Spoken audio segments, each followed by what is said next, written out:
they are playing for keeps, and we don't have time to play with them.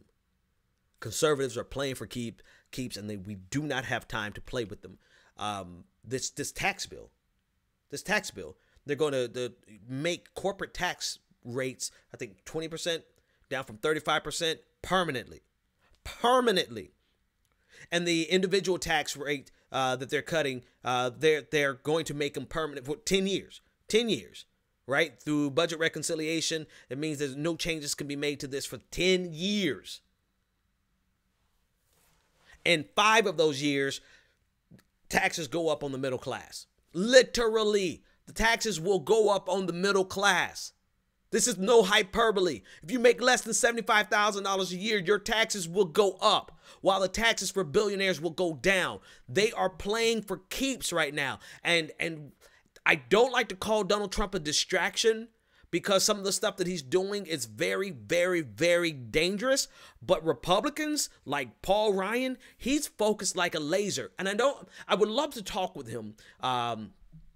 Yeah, I actually would love to talk with him and long enough to break through his sociopathy, his psychotic nature, right? Where he just smiles there like a little ugly ass Eddie Monster, and smiles and tells you that I'm doing this for freedom. This is about freedom. This is not really an attempt to do an impersonation of Paul Ryan. It's just an attempt to mock him. This is all about freedom, and we want to make jobs available for the middle class, and we want to lower taxes on the middle class. I mean, lying to you directly to your face. Directly, like staring at you with a smile, knowing full and damn well that his bill not only raises taxes on the middle class, but his bill also eviscerates Medicare for seniors. Like, I would love to talk with him long enough to break past that psychotic side of him, and to actually wonder what goes on in the brain of a conservative like this, such that they're willing to hurt 99.9% of America in order to help their corporate masters. And I just use the phrase, the cliche corporate masters, but I don't want to reduce it down to the point where these guys are just doing the beckoning call of other people. There's got to be something more to it. I do believe that there's a firm belief in their ideology. I think that I think part of them they believe it to the extent that they can ignore as much data as they possibly can. Right? So I think some of it is true believerism. I do believe another component of it is the fact that they are doing the bidding of their donors. Lindsey Graham said as much a few weeks back, said if they don't cut these taxes, that they're going to lose donors. I think another part of it is a lot of them are just rich. Some of them themselves are going to benefit from this. The president of the United States, he's going to benefit from this. So they're not just serving their corporate masters, they're serving themselves. And they can do it like what type of freaking human being? I'm trying my best not to cuss. Not doing too good, but I'm doing better. What person can honestly look at the world at large? Look at all the millions of people in the world, yes, but let's talk about America. Look at all the hundreds of millions of people and say, and in their mind, at the core of their ideology, what they want to do is have those hundreds of millions of people serve the best interest of like 1,800 families, 1,800 people, households.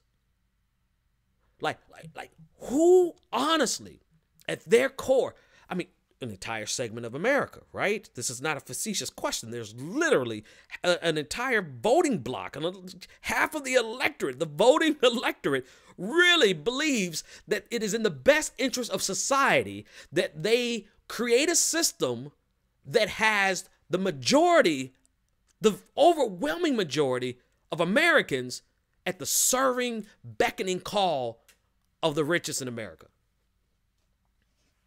And and then they call themselves Christian, right? The number one reason I'm opposed to that is because of my Christianity, but their Christianity says this is the right thing to do, Bob.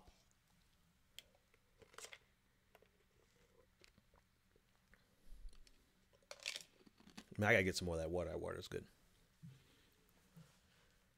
I can't reduce it down to just an overly simplistic saying that they're evil. That's It's too easy. It's too easy. I can't do that. And maybe, or maybe I just have to come to terms with the fact that there really are just some evil bastards out there. People who have no more, or people who are so twisted that their moral center, what they believe to be right, is to have millions upon millions of people serving the ruling class.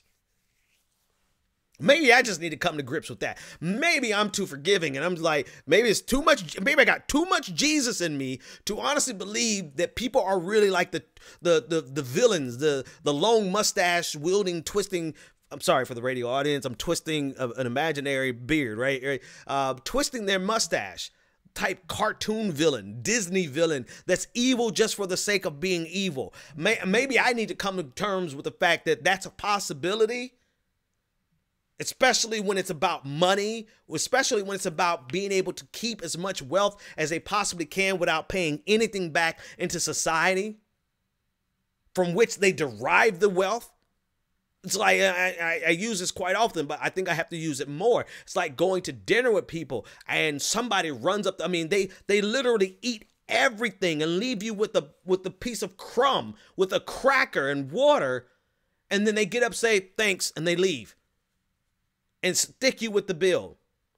You have a segment of society that's able to consume unimaginable, unspendable amounts of wealth, like wealth that their generations, for as long as America's here, some of them, Jeff Bezos, $100 billion of personal wealth.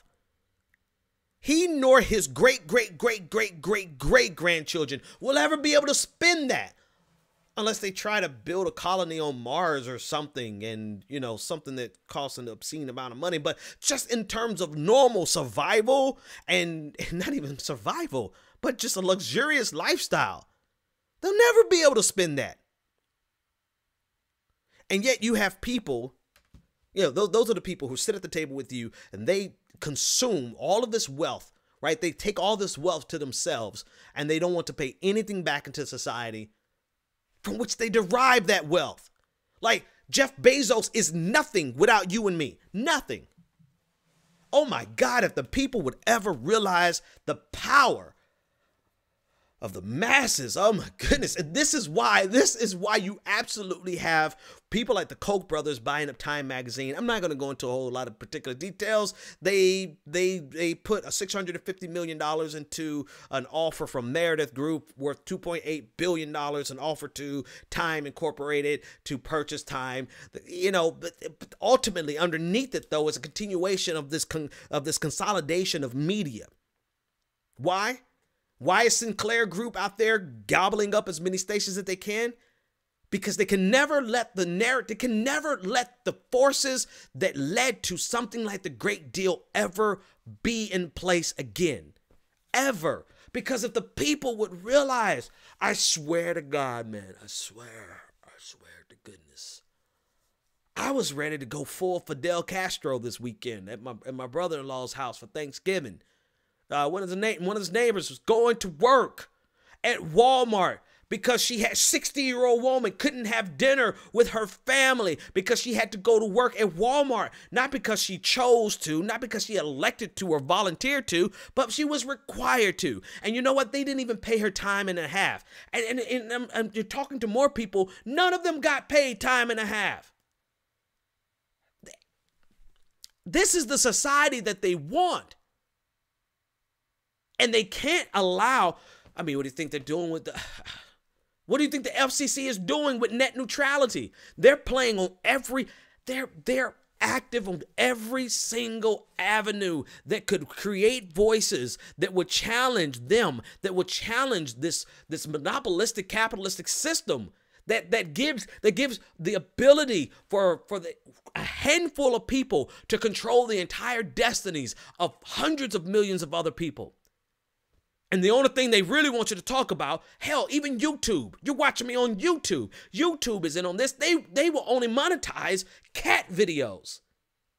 But if you're talking about the stuff that we're talking about, well, I'm going to get a flag. Chances are I won't be monetized.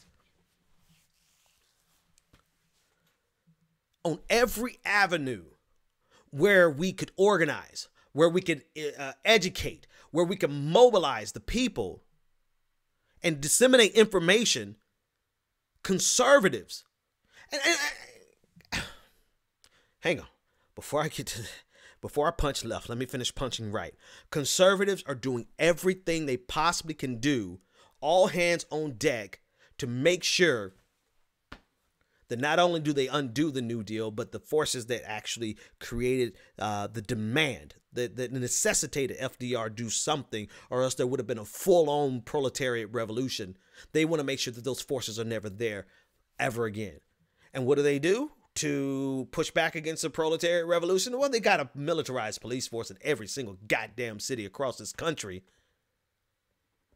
And then the rest of us, they're not even going to need the police force because they got the latest update from Candy Crush to keep us busy.